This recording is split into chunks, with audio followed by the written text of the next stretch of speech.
목회를 42년 했습니다. 그리고 대학에서는 제가 음악을 전공을 했습니다. 근데 오늘 우리 성가대 보니까 참 지휘자님이 참 탁월하시다. 18명 성가대원 갖고 아주 성량도 풍부하고 찬양을 잘해요. 이럴 때는 아멘을 좀 크게 해야 될 거 아닙니까? 참 감사합니다. 은혜로운 찬양 성가대 감사드리고, 또 이게 이 성가대가 찬양이 그냥 나오는 게 아니고 여러분들이 기도로 뒷받침을 해 주시니까 찬양이 또 잘 되는 거예요. 네. 그래서 누이 좋고 매부 좋고 송산제일교회 짱이다. 예, 감사합니다. 우리 신목사님 성지순례 가운데 있어서 또 부족한 종에게 말씀 전해달라고 부탁이 와서 기꺼이 순종하는 마음으로 섰습니다. 사실은 좀 멀어요, 저희 집이. 저 시흥 배구시에요, 배구. 서울쯤만 해도 괜찮은데 여기 더 멀잖아요. 다음에는 불러도 안 올 거예요, 너무 멀어. 그래도 거리 멀다 마다 않고 제가 온 것은 또 하나님께서 설교할 수 있는 기회, 42년 목회했으니까 설교 얼마나 많이 했겠습니까? 네. 지겹게도 많이 했죠. 그래도 또 하나님이 쓰실 수 있으니까 또 감사하다. 네, 그래서 순종하는 마음으로 왔습니다. 자, 오늘은 봉독한 디모데후서 4장 1절로 8절까지 말씀 가지고 행복의 클라이맥스라고 하는 행복이 최고 행복한 것. 언제가 내가 신앙생활하면서 제일 행복하다고 느낄까? 그 관점에서 말씀을 드리려고 하는데, 여러분, 자, 저를 좀 보십시오. 제 설교는요, 쓸 것도 없고요. 잘만 들으시면 돼요. 제가 설교를 잘하거든. 그러니까 쓸 필요 없어요. 예. 여러분, 신앙생활 하면서, 참 행복해. 이렇게 느껴보신 적 있습니까? 있습니까? 행복한 신앙생활. 난 지금 신앙생활 하는 게 너무너무 행복해. 조금 더 크게 해보시면 좋을 것 같아요. 행복해. 아멘. 옆구리 찔려서 절 받는 것 같아요. 근데 예, 그렇습니다. 진짜라고 하면 그 신앙생활하는 게 행복감을 느낀다고 하면 정말 신앙생활 잘 하시는 겁니다. 독일의 디트리히트 본회퍼라고 하는 목사님이 계십니다. 디트리히트 본회퍼라고 하는 목사님이 계신데, 이분은 루터교회 목사님이시고 젊은 신학자입니다. 근데 이분이 책을 한 권 썼는데, 기독교가 세상에서 어떤 역할을 해야 되는가 하는 주제를 가지고 나를 따르라 하는 책을 썼습니다. 이 책을 써가지고 아주 유명해지기 시작을 했어요. 근데 그 책에 보면은 나치 2차 대전 때, 세계 2차 대전 때 이제 이분이 계시던 목사님이거든요. 그러니까 나치에 대항하는 메시지를 내놓으면서 붙들려가지고 감옥에 수감이 됐어요. 그래서 수용 생활을 하면서 본회퍼 목사님이 이제 얼마 안 있으면 형장에 이슬로 사라져야 할 이와 같은 처지에 놓여 있는데, 함께 감방에서 같은 방에서 수용 생활을 하고 있던 페이 베스트라고 하는 사람에게 이런 말을 남겼어요. 이제는 끝이다. 그러나 나에게 있어서는 이제부터가 삶의 시작이다. 이제는 끝이다. 그러나 이제부터 나에게 삶에 있어서는 시작이다.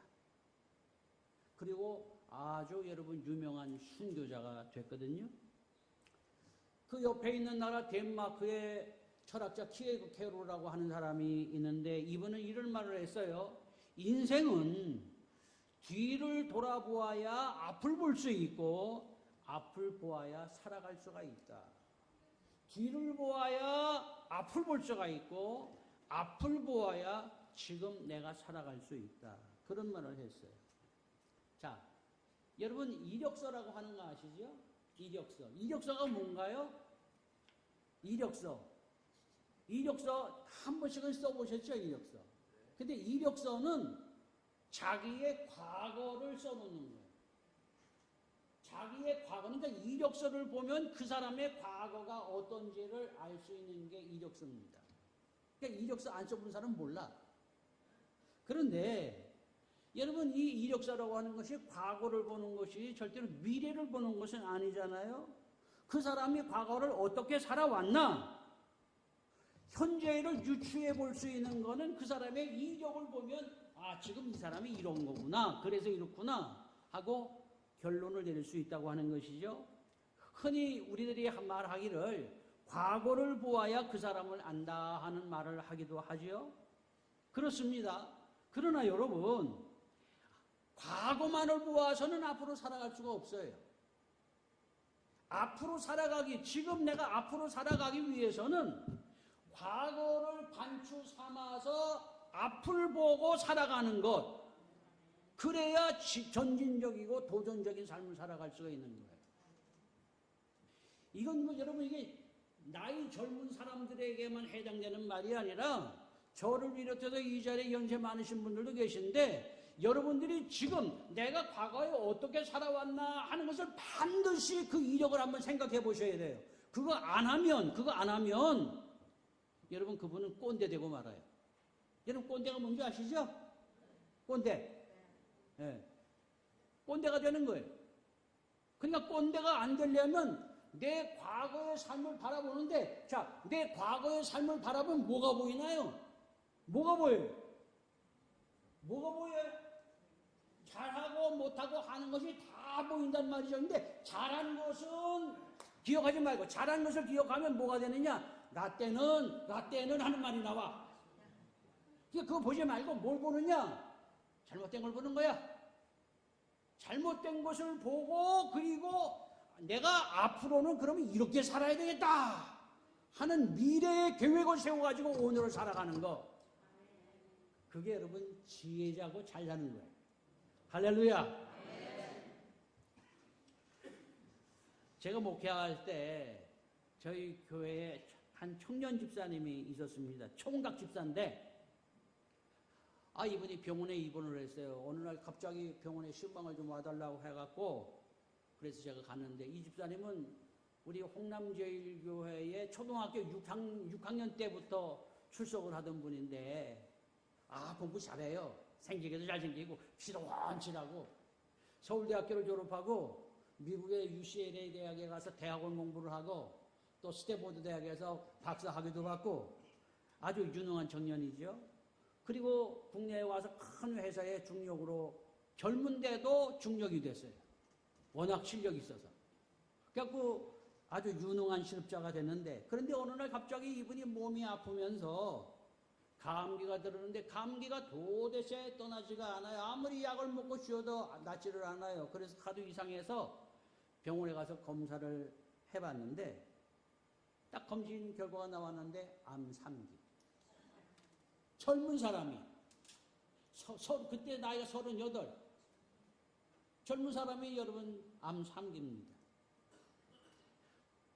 의사가 하는 말이 더 이상 손댈 수가 없어서 한 1년 정도 살 수 있을 겁니다. 그 진단을 받고 나서 급하게 저를 불러가지고 제가 여러 차례 가서 위로하고 예배를 드리곤 했는데, 예배를 마친 후에 이 청년 집사님이 제게 한 말이 지금까지도 평생 잊을 수 없는 한마디 말이 있어요. 그게 뭔가 하면, 목사님, 내게 이런 날이 있다고 하는 것을 진작 알았다고 하면 과거처럼 안 살았을 거예요. 참 후회가 많습니다. 잘못 살았어요. 잘 나갈 때 내가 정말 잘못 사는 것 같아요. 이런 날이 올 거를 진짜 내가 알았다면 과거처럼 살지는 않았을 건데. 그러면서 막 제 손을 잡고 울질 않겠어요? 그러니 여러분, 그런 분에게 제가 위로할 말이 딱히 없더라고요. 여러분은 지난 날을 어떻게 사셨습니까? 혹이라도 뭐 여러분들이 그렇게 살고 싶어서 사신 분은 없을 거예요. 오늘의 삶이 과거의 삶에서 비롯됐다고 하는 것, 그것을 지금이라도 깨닫는다고 하면 그분의 내일의 삶은 분명히 진취적이고 긍정적인 삶이 될 수 있을 줄로 믿습니다. 이것이 여러분 행복한 거거든요. 오늘이 있다고 하는 것을 알았으면 과거처럼 살지 않았을 텐데. 기억하시기를 주님의 이름으로 부탁합니다. 근데 제가 병원 문을 나서면서 얼마나 제 마음이 여러분 무거웠는지 몰라요.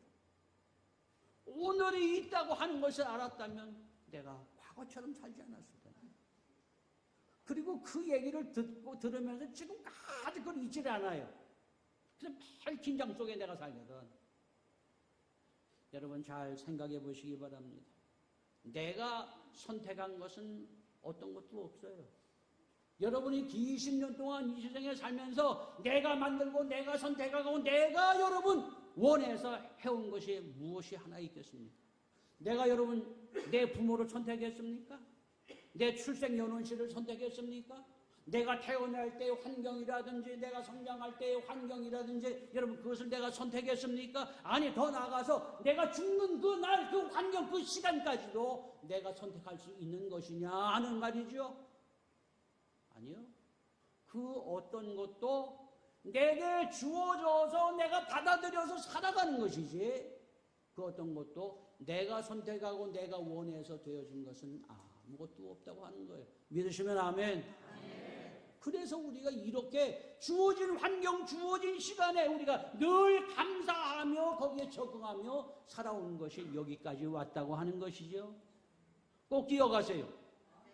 여러분 우리가 떠날 때도 하나님이 내게 주어진 시간과 주어진 환경 속에서 내가 살다가 가는 것이지 그 연월시 내가 가고 싶다고 해서 거기에 맞춰서 가는 사람 난 한 사람도 보지 못했어요.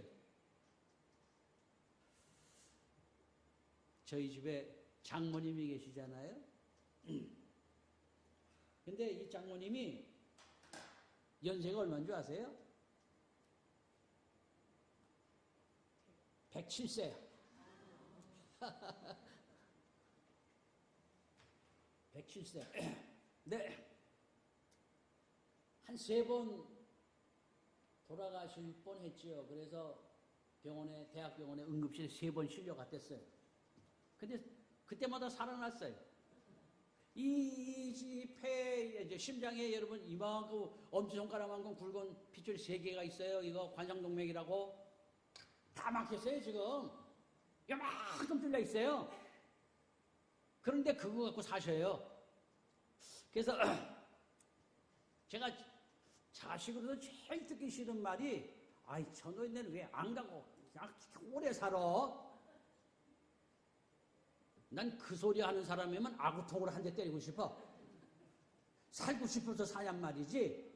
여기서 연세 높으신 분들 살고 싶어서 살아요? 장모님 살고 싶어서 살아요? 살고 싶어서 사는 사람 없어요. 네. 하나님이 그냥 안 데리고 가시니까 사는 거지. 아멘이죠? 그렇지. 하루라도 빨리 가면 좋지 뭘. 그런데 데리고 가셔야 말이죠. 저 위에 분이 아직 안 데려가셔. 그래서 왜 안 데려가시나? 할 일 남았다는 거야. 근데 여러분 107세는 할머니가 뭘 할 일이 있겠어요. 그런데 안 데려가시는 이유가 있더라고. 이분이요 지금도 기도를 참 많이 해요. 침대에서 내려오지도 못해요. 그냥 침대에서 그냥 다 싸고 먹고 뭐 그냥 다 해요 그냥. 그런데 그 집에 찾아오는 사람들, 어머니 뵈러 오는 사람들, 그 집에 오는 사람들 꼭 어머니한테 인사하러 오죠. 예수 믿나? 예, 믿어. 더 잘 믿어. 그리고는 여러분 자꾸 거기서 신앙을 얘기를 하는 거야. 그리고 예수 이름으로 축복을 해줘요. 그래서 하나님은 살게 하시는구나. 그렇습니다. 우리는 흔히 인생을 여러 가지 비유를 들어서 설명을 하지요. 어떤 사람은 인생을 가르쳐서 뽀얗게 사라지는 담배 연기와 같은 것이 인생이라고 말하는 사람이 있는가 하면 어떤 사람은 나무에서 떨어지는 낙엽을 보면서 낙엽 같은 인생이라고 말하기도 하고요. 자욱이 꼈다가 해가 떠오르면 사라져버리는 안개와 같다 하기도 하고요. 인생은 낙인의 끓이라고. 여러분 낙원에 어차피 가는 거 아니에요. 그러니까 인생은 낙원에다 이렇게 이야기하는 사람들도 많이 있습니다. 또 어떤 사람은 인생을 가지고 농사꾼 같다 여러분 그래요. 여러분 제가 텃밭 농사를 하거든요. 재작년에 250평을 했어요. 근데 250평 해보니까 이게 텃밭이 아니야. 이건 대농이야. 그래서 너무 힘들어가지고 아이 그만하자. 그래갖고 작년에 조금 줄였어. 그래갖고 40평을 했어요. 그런데 여러분 농사하는 분들이 진짜 수고합니다. 이 논농사하고 하는 게 틀려서 밭농사가 진짜 고생해요. 그래서 여러분 봄부터 여러분 밭 갈아가지고 씨 뿌리고 뭐 다 이거 잘 키우지요. 때 맞춰서 뭐 물도 줘야 되고 여러분 뭐 밭도 매줘야 되고 얼마나 할 일이 많은지 몰라요. 그러다가 가을철에 가서 여러분 수확을 딱 하고 나서면 참 기쁩니다. 참 그 수확하고 나면 기뻐요. 그런데 수확하고 딱 나면 그 다음에 할 일이 없어. 그래서 그때가 농한기야 농한기. 이야 인생이 농사꾼 같다. 열심히 살다가 마지막에는 사라져가는 거야. 그게 인생이 되는 거지. 그리고 또 어떤 사람은 말합니다. 인생은 꽃과 같은 존재야. 꽃과 같은 존재. 제 한 식구가 인물이 참 좋습니다. 아이 이건 자랑해도 돼요. 나 6.25 동란 이후로 이렇게 이쁜 여자 처음 봤어요. 그런데요, 나이 먹으니까 전화 나나 똑같아.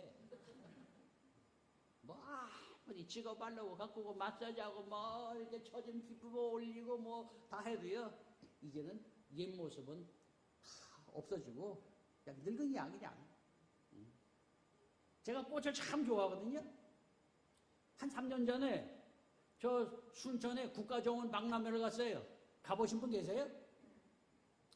아, 꽃이 무슨 꽃이 이렇게 많어. 예쁘고 화려하고 정말 많아요. 거기 가면 늙지를 않겠어. 그래서 거기를 그 넓은 데를 쭉 관람하고 한쪽 구석을 돌아서 여기 가는데 한쪽 구석에 가보니까 보아서는 안 될 것을 봤어. 화분에 심겨져 있던 시든 꽃들 다 갖다 그것도 아무렇게나 갖다 던져놨어. 그거 보고 내가 얼마나 여러분 실망을 하고 그때부터 꽃을 안 좋아해. 피어있고 아름다운 것은 좋은데 화무 시비롱이라고. 여러분 나중엔 다 치고 나니까 처치곤란이야. 처치곤란. 그게 인생이다. 제가 무슨 얘기를 하려고 합니까? 여러분 오늘이라고 하는 시간은 과거에서 비롯됐다고 하는 거예요.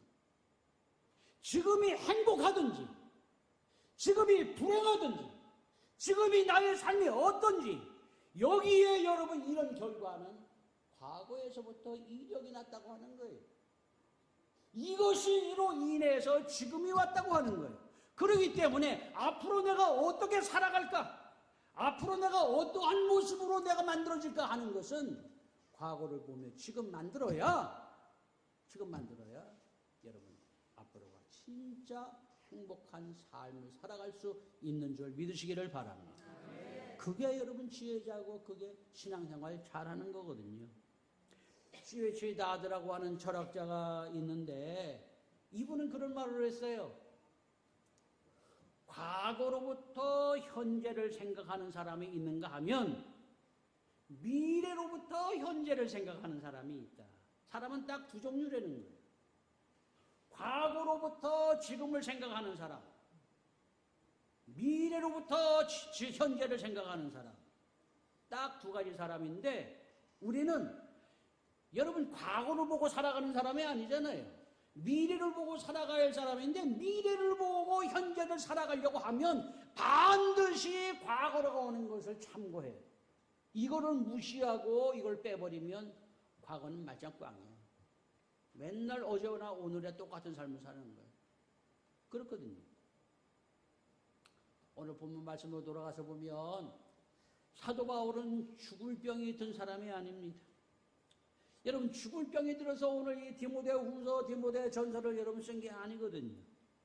지금 사도 바울에게는 하나님께서 다메섹 동상에서 부름받은 이후로 죽을 때까지 여러분 하나님의 복음 전도자로서의 사명을 다하다가 이제 마지막 순교의 시간을 앞두고 있는 이와 같은 상황이거든요. 몸이 약해서 죽어가고 있는 것이 아니라 그리스도를 위해서 순교하는 그 시간이 자기에게 점점 여러분 가까이 다가오고 있다고 하는 사실을 의식하고 있는 겁니다. 그래서 오늘 본문 말씀 6절 말씀에 뭐라고 표현했는가 하면 떠날 시각이 가까웠다. 떠날 시각이 가까웠다. 바울 사도는 자신이 스스로를 여러분 평가를 합니다. 자, 그래서 여기 오늘 6절 말씀에 뭐라고 무슨 말이 나오면 전제라고 하는 말이 나와요. 전제.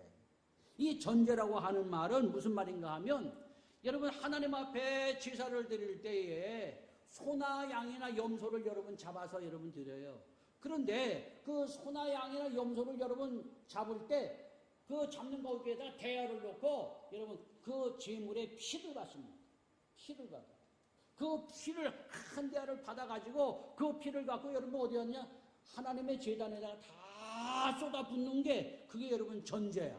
하나님 앞에 드리는 제사가 여러 종류가 있는데 그 중에 전제는 바로 받은 피를 쏟아붓는 거예요. 이걸 다른 말로 표현하면 현재 우리 생활에서 여러분 비유할 수 있다고 하면 뭔가 하면 우리 여자분들이 여러분 기름 짜잖아요. 기름. 들깨나 참깨 기름 짜잖아요. 기름을 여러분 어떻게 해요? 꽉 높은 압력을 가해가지고 알갱이 속에 들어있는 그 기름들을 여러분 다 빼낸다고 해요. 바로 전제에는 다 뽑아내는 거예요. 다 뽑아내는 거.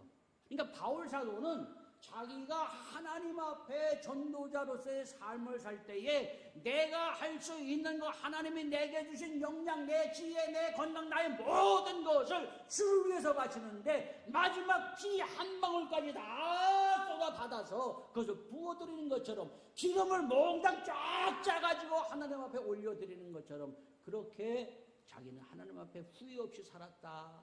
그걸 전제다. 이렇게 표현하고 있는 거예요. 여러분 하나님 앞에 우리가 제물을 드리는데 제물을 드릴 준비할 때 꼭 두 가지가 필요해요. 자, 짐승을 갖고 드리잖아요. 짐승. 그럼 짐승을 갖고 제물을 드리는데 어떤 놈을 골라야 되나? 흠없고 깨끗한 놈을 골라야 돼요.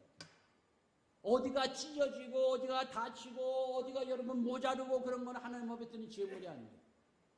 그리고 또 하나, 제물은 반드시 여러분 죽어야 돼요. 죽여서 드리는 거야. 산 제물은 여러분 살아있는 산 동물은 제물이 될 수가 없어요. 그러니까 흠이 없고 깨끗하고 온전한 것으로 드리되 그것을 죽여서 드리는 거예요. 그래서 거기에 피를 여러분 받아가지고 그것을 하나님 앞에 드리는 것, 그것이 하나님 앞에 드리는 전제거든요. 그래서 바울은 늘 말하기를 뭐라고 말하느냐? 나는 하나님 앞에 드려진 제물이다. 자, 다 같이 한번 받아실까요? 나는 하나님 앞에 드린 제물이다. 다시 한번 하겠어요. 나는 제물이다. 자, 여러분, 나는 제물이다 하는 것 첫째, 정결하고 깨끗해요. 흠이 없어요. 그렇습니다. 우리가 하나님 앞에 나올 때에 여러분 100% 순수 100%짜리 제물로 온 사람이 있나요? 없습니다. 이 목사도 역시 100% 순수한 목사 제물로 여러분 온 거 아니에요. 그러나 이 성전에 하나님 앞에 나올 때에 하나님 앞에 기도하는 거예요. 하나님, 그리스도 예수께서 나를 위하여 십자가에서 흘리신 그 보혈을 보시고 나를 정결하고 깨끗하게 하셔서 오늘도 이 강단에 서서 말씀을 전할 때에 하나님의 제물로 흠없이 서서 말씀 선포할 수 있도록 나를 장중에 붙들어 주십시오. 이런 마음, 이런 자세를 가지고 온 거예요. 그리고 또 한 가지 제물 되려고 하면 죽는 거예요. 죽는 거. 제가 목사 안수를 받는데요. 제가 82년에 목사 안수를 받았어요. 근데 안수를 받는데 저한테 안수해 주려고 목사님들이 대여섯 명이 어디에다 손을 이렇게 얹고 기도를 해주는데요. 한 목사님이 여러분 기도하는데 막 이제 다른 목사님이 이제 마이크 들고 기도를 해주거든요. 그런데 다른 목사님 하나가 내 머리에 손대더니 꽉꽉 누르는 거야. 꽉꽉 누르면서 뭐라고 하느냐. 죽어! 죽어! 그런 거예요. 그래서 처음에 난 그게 무슨 소린가 했어요. 그랬더니 목사가 되려면 사람이 죽어야 된다.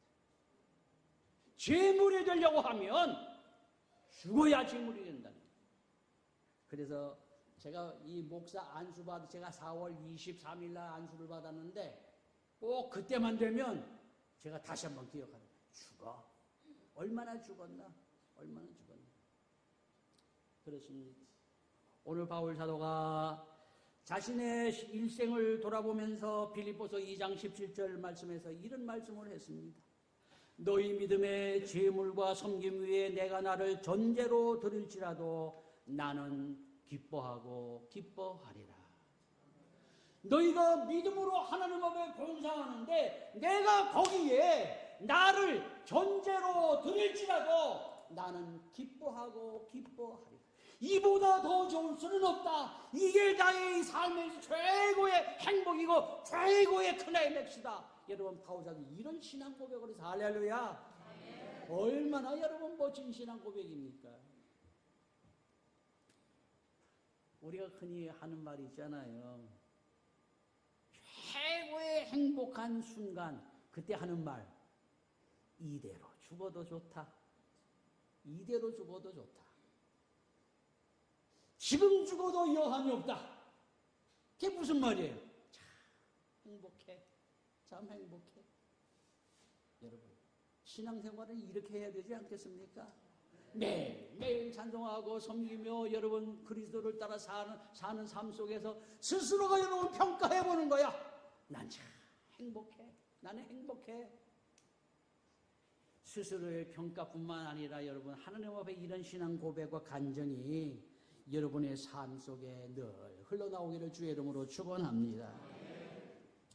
이제 여러분 말씀을 마치려고 하는데 여러분 우리가 흔히 말해서 이렇게 하나님 앞에 믿음으로 살 때에 여러분 바울 사도는 하나님의 종이잖아요. 그런데 종이 갖춰야 할 세 가지 기본적 자세를 설명을 했어요. 성경 여러 곳에서. 고린도전서 9장 27절 말씀에서는요.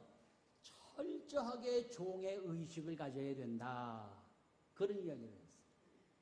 여러분 이거는 하나님 앞에 목사님이나 장로님이나 어떤 직분자들에게만 해당되는 것이 아니라 예수를 닮고 예수와 함께 살고 진짜 신앙생활을 하면서 행복해 하는 것을 느껴보려고 하는 사람은요. 나는 다 같이 받아십시다. 나는 하나님의 종이다.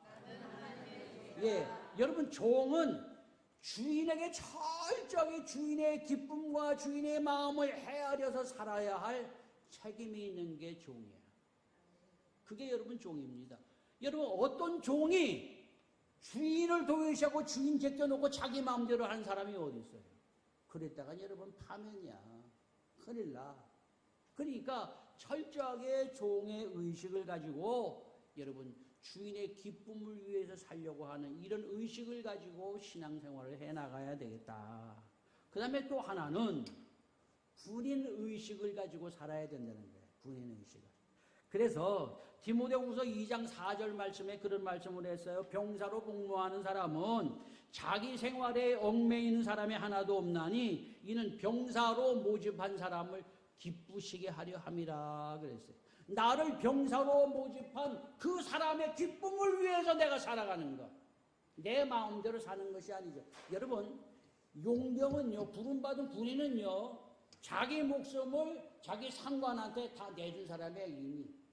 그러니까 상관을 위해서 내가 어떻게 하든 죽어도 괜찮다는 거야.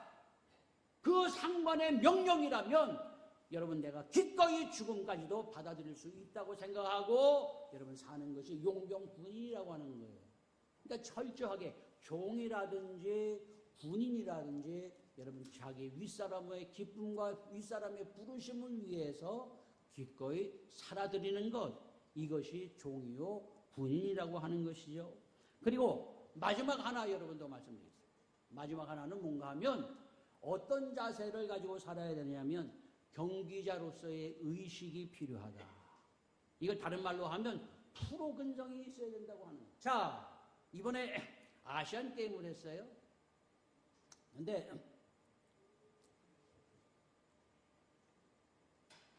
경기하는 선수들이 아무리 여러분 실력이 탁월하고 훌륭해도 규칙대로 하지 않으면 실격입니다. 실격. 그렇습니다. 여러분, 우리 그리스도인들의 삶의 원칙이 여러분 어디서 나오느냐 하면 성경 66권에서 나옵니다. 여기에서 우리에게 어떠한 삶을 살아가야 되느냐. 제가 여러분들에게 한 가지 물어볼 게 있어요. 자, 한번 대답해 보시죠. 여러분, 예수님의 제자십니까? 우리 아들을 낳았잖아요. 근데 이제 제가 목회할 때 우리 교인들이 제 아들을 보면 꼭 네 아빠를 보는 것 같아. 넌 어쩌면 네 아빠 목사님하고 똑같이 생겼냐? 그래서 제가 사진을 갖다 놓고 이렇게 걔하고 나하고 비교를 해봐.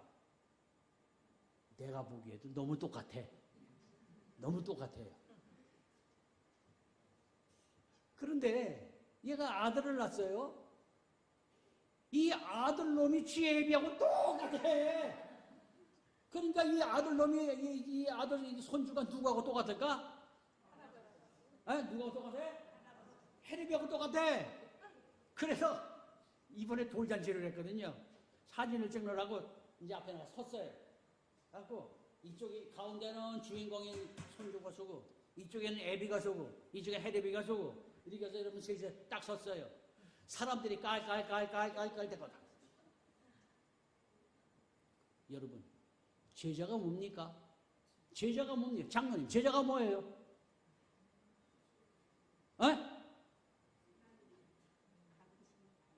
제자가 뭐예요? 제자. 자, 다 같이 받아봅시다. 제자는 붕어빵이다. 제자는 여러분 닮는 거예요. 닮는 거. 닮는 겁니다. 누구를 닮아요?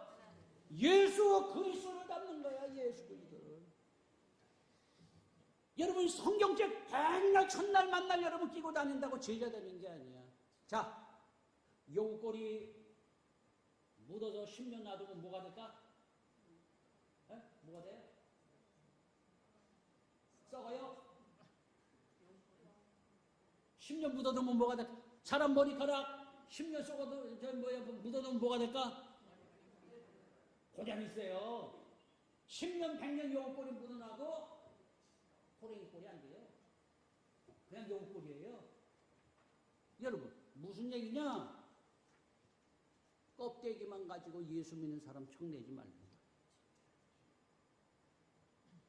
여기도 분명히 그런 사람이 있을 거야. 이 가방, 성경집 가방 거기다가 이거 넣어놓고 주일날 예배 와. 갖고 왔다가 예배 드리고 가서 톡 던져놔. 왜 갔다 왔네? 건들지도 않아. 일주일 동안 건들지도 않아. 주일날 또 됐네? 아유, 가자. 이게 그리스도인이야. 이게 그리스도인. 한 주 내내 지나도 기도 한마디 안 하고 찬송 한 절 안 부르고 성경책 한번 펴보지 않는 사람, 교회 쳐다보지도 않는 사람, 교회만 왔다 갔다 한다고 그게 교인이에요. 본사 장로직 뿐졌다고 그 사람이 여러분 교인이에요. 아니요, 그렇지 않아요. 이제 말씀을 마치겠는데 저희 집 얘기 하나 하고 마치겠습니다. 우리 집 자랑. 우리 집 자랑하면 우리 집사람이 질색팔색을 해요. 하지 말라고. 근데도 여기 안 왔으니까 못 듣잖아. 그래서 한마디 할 거예요. 우리 딸아이가 결혼을 하는데 불신자하고 사귀는 거야.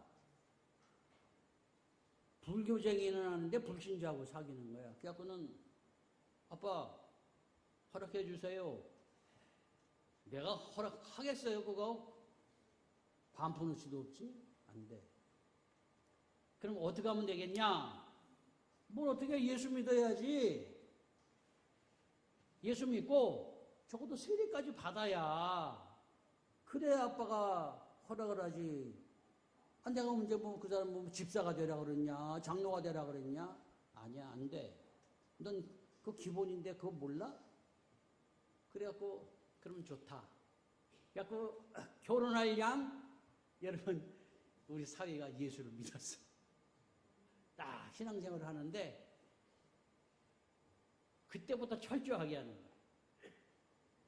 그래갖고 이제 우리 제 목회하는 교회에서 이제 예배를 드리고 이제 교제할 때는 우리 교회 안 나왔으니까 이제 우리 딸애가 여기서 예배 드리고 그 다음에 오후에 드리는 저 온누리 교회 가갖고 거기서 자기 남자친구하고 같이 예배를 드려. 그래서 세례는 거기서 받았어. 그래갖고 그 다음부터 신앙생활을 하는데 새벽 기도도 안 빠지고 주일날 오전 오후도 안 빠지고 수요일날도 나오고 그냥 시간마다 나와. 그래갖고는 이제 결혼을 했어요. 지금은 이제 아이를 낳고 아이가 지금 초등학교 5학년이나 되는데 지금은 교회에서 평신도지만 평신도 집사인데 서리 집사인데 목사님이 얼마나 신임하는지 신학교 가라 신학교. 그래서 한 달에 한 번씩 꼭 수요일마다 설교를 시켜. 교회가 사이즈가 커요. 교회가 조그만 교회도 아니야. 근데 거기에서 설교를 시켜. 지금 대안학교를 하거든요.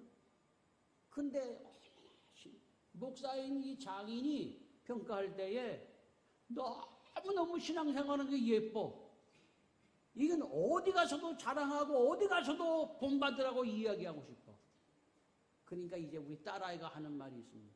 아빠, 신랑 하나는 끝내주게 얻었지? 그래, 잘 얻었다. 사랑하는 우리 성산절교 성도 여러분, 오늘 이것이 행복이고 그래서 우리 사회가 그래요. 이렇게 좋은 예수, 이렇게 행복감을 가져다 주는 예수 고맙다. 나한테 소개해줘서 고맙다. 아 이러고서는요 자기 부인한테 여러분 인사한다고 그러잖아요. 오늘 우리들이 신앙생활할 때에 여러분 지금의 나는 과거에서 여러분 비롯된 나다. 앞으로 미래의 내 행복, 나의 행복한 신앙생활이 되려고 하면 과거를 보세요. 잘했든지 못했든지 한번 반추를 해보세요. 그리고 여기에서 다시 궤도 수정을 하여 나가세요. 그러면 반드시 우리의 삶 속에서도 바울 사도와 같이 내가 나를 하나님 앞에 쳐서 복종시켜 존재로 드릴지라도 나는 기뻐하고 또 기뻐하겠다. 이런 신앙 고백. 오늘 저의 고백이고 여러분의 신앙 고백이 될 수 있기를 주님의 이름으로 축원합니다. 축원합니다. 기도하겠습니다.